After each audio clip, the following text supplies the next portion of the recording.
सभी को जय मसीह की। मेरे भाइयों, मेरी बहनों, हम सभी को विश्वासी कहा जाता है, बिलीवर्स। विश्वासी का मतलब होता है वो लोग जो विश्वास से भरे हुए हैं और जो इस बात पर विश्वास करते हैं कि यीशु उनके लिए मारा गया, गाड़ा गया, जी उठा। आप सभी जानते हैं कि हम सब बिलीवर्स कहलाते हैं, हम सब विश्वासी कहलाते हैं। बाइबल के अंदर विश्वास का बड़ा जिक्र है। यीशु मसीह ने बहुत सारे लोगों से कहा कि जैसा तुम्हारा विश्वास है वैसा तुम्हारे लिए हो। आप नए नियम के अंदर फेथ का बहुत जिक्र पाते हैं। मैं आपको बताना चाहता हूं, हर दिन तन को ढकने के लिए कपड़े और बदन को चलाने के लिए कुछ खाना चाहिए। मैं आपको बताना चाहता हूं, इससे भी बढ़कर अगर आपको कोई चीज चाहिए तो वो है विश्वास। इस विश्वास न होने की वजह से लोग स्ट्रेस में नींद की गोलियां लेते हैं, स्ट्रेस में आके लड़ाई और झगड़े करते हैं, स्ट्रेस में आके उनका बिहेवियर बिगड़ जाता है। स्ट्रेस क्या है? It's a absence of faith. बचपन में जब हम स्कूल नहीं जाते थे तो हम एब्सेंट मार्क लिखवाते थे कि हम नहीं आए हैं। आप जानते हैं, मैं आपको बताना चाहता हूं, स्ट्रेस, चिंता, परेशानी किन्हें है? जिन्हें फेथ नहीं है। आप परेशान होके अच्छा मील एंजॉय नहीं कर सकते, आप परेशान होके किसी से प्यार से बात नहीं कर सकते, आप परेशान होके किसी चीज पे, किसी इवेंट पे ध्यान नहीं दे सकते। आज लोग परेशान क्यों हैं? क्योंकि उनमें फेथ नहीं है। तो जरा सोचिए, हमें कपड़ों से भी ज्यादा, खाने से भी ज्यादा एक्चुअली हमें फेथ की नीड है। आज मैं आपको कुछ समझाना चाहता हूं कि फेथ जो है वो कितनी इंपॉर्टेंट चीज है, और बाइबल बताती है उस विश्वास को पाने का पूरा प्रयत्न करो, उसकी पूरी कोशिश करो जो पवित्र लोगों को एक ही बार सौंपा गया है। आप जानते हैं, बाइबल साफ साफ कहती है कि यीशु ने एक बात कही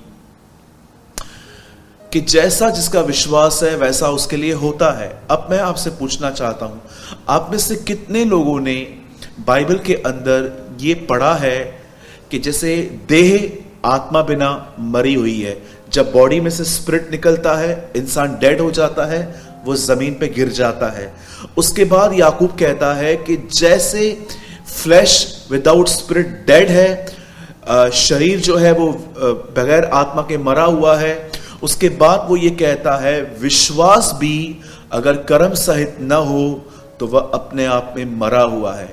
मैं आपको आज विश्वास की एक बहुत ही अमेजिंग थिंग बताना चाहता हूं कि एक्चुअली अगर मुझ में फेथ है तो मेरी लाइफ कैसे होगी।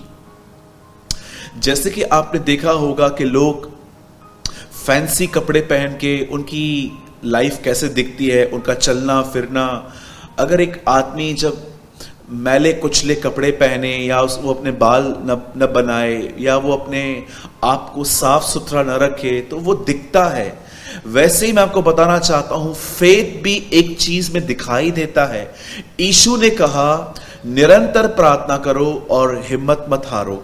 उसके बाद यीशु ने एक दृष्टांत बताया कि एक विधवा थी, उसके पास कुछ तकलीफें थी, और वो एक व्यक्ति के पास बार बार जाके कहती थी कि मेरे प्रॉब्लम्स को सॉल्व कर, मेरे न्याय को चुका। और बाइबल बताती है कुछ समय तक उस न्यायी ने उसकी कोई बात नहीं सुनी, लेकिन एक टाइम ऐसा आया कि वो इतना इरिटेट हो गया कि उसने कहा ठीक है, मैं तेरा न्याय करूंगा। उसके बाद यीशु ने कहा देखो ये अधर्मी न्यायाधीश क्या कहता है। जब वो इस तरह का नेचर रखकर अपने लोगों का न्याय कर सकता है, तो परमेश्वर उनका न्याय क्यों ना करेगा जो दिन रात उसकी दुहाई देते हैं। मेरे भाइयों, मेरी बहनों, ये पैराबल जो है, ये जो दृष्टांत है, यीशु ने कहा निरंतर प्रार्थना करो, और उसके बाद यीशु ने इस विधवा के लिए बात की। और जानते हो यीशु ने अंत में क्या कहा?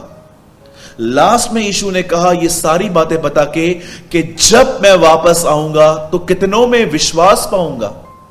आप में से कितने लोग नोट कर रहे हैं इस चीज को?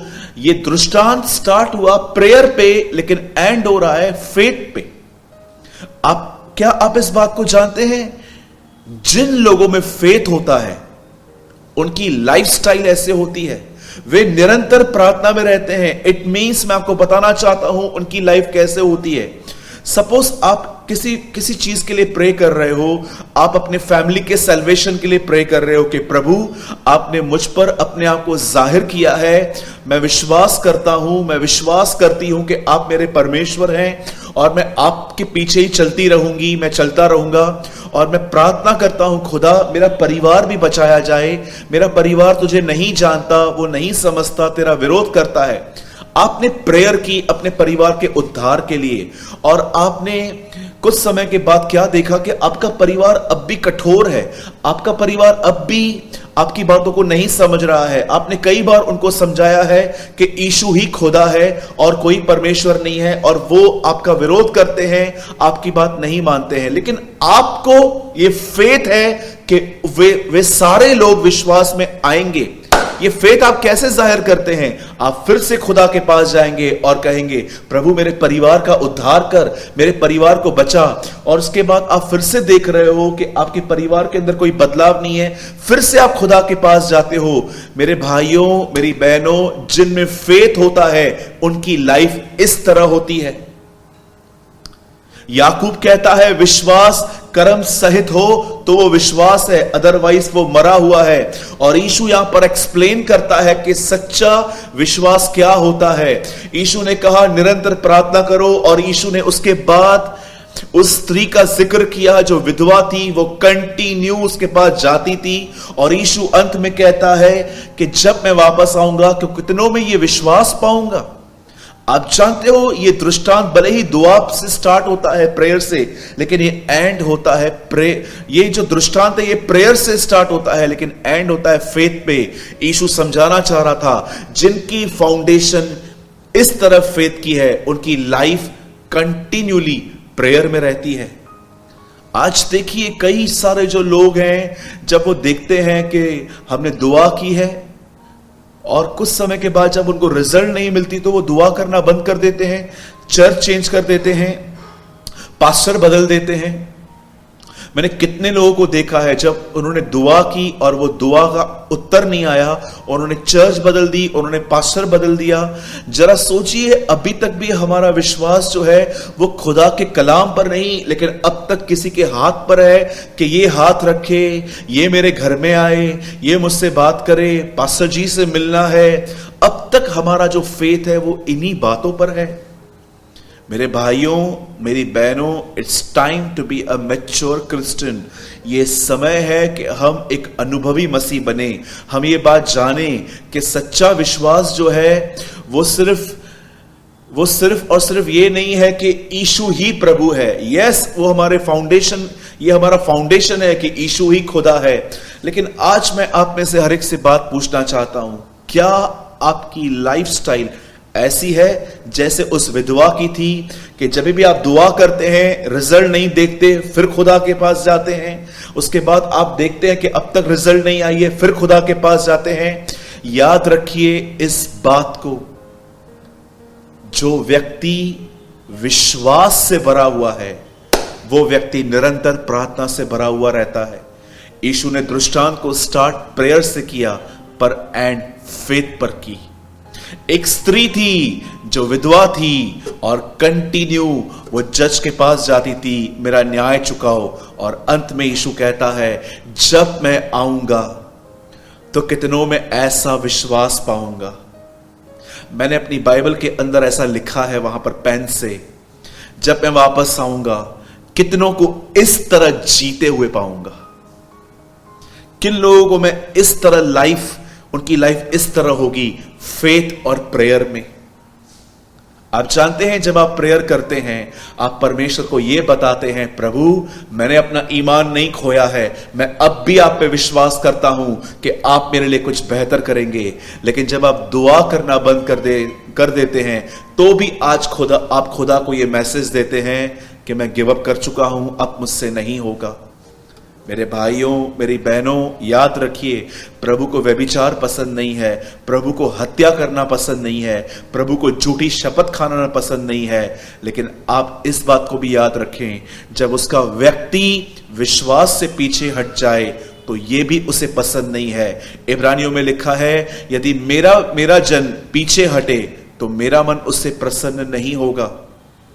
मैं आप में से हर एक को इनकरेज करना चाहता हूं, मेरे भाइयों, मेरी बहनों, निरंतर प्रार्थना में रहो अपने परिवार के लिए, अपने लिए, अपने बच्चों के लिए, अपने उस हस्बैंड के लिए जो ड्रिंक करता है, स्मोक करता है, गैम्बलिंग करता है, जो बुरी संगति में है, चाहे वो कैसा भी है। मेरी बहनों, निरंतर प्रार्थना में बने रहो। मैं आप सारी बहनों को कहता हूं, अगर आपके बच्चे आपकी बातें नहीं मानते हैं, उनके लिए निरंतर प्रार्थना करो। अगर आप एक ऐसी मां हैं जिनकी एक बेटी है और अब तक उनकी शादी नहीं हुई है, मैं आपसे कहता हूं निरंतर प्रार्थना कीजिए।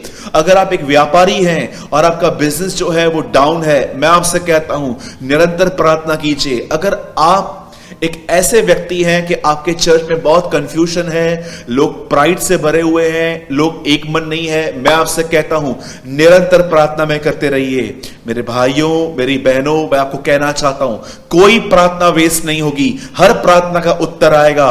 बाइबल बताती है, तू गुप्त में मांग, मैं तुझे खुले में उत्तर दूंगा। मेरे जीवन में ऐसी बहुत सारी गवाहियां हैं जो मैंने कमरे में चुपचाप खुदा को बताई थी। मैंने किसी सीनियर को, किसी बिलीवर को नहीं बताया था कि मैं इन बातों में जा रहा हूं, मैं इन प्रॉब्लम्स में जा रहा हूं। मैंने सीक्रेटली दुआएं की और मैंने खुदा को पुकारा। मेरे भाइयों, मेरी बहनों, उसने मुझे खुले में दिया। मैं आप में से हर एक को आज इनकरेज करना चाहता हूं, सच्चा फेथ, सच्चा विश्वास निरंतर प्रार्थना को जन्म देता है।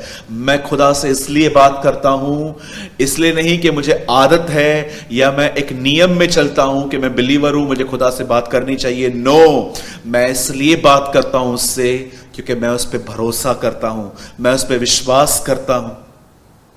मैं आप में से हर एक को आज कहना चाहता हूं, परमेश्वर से मांगिए कि परमेश्वर आपको एक सच्चा विश्वास दे।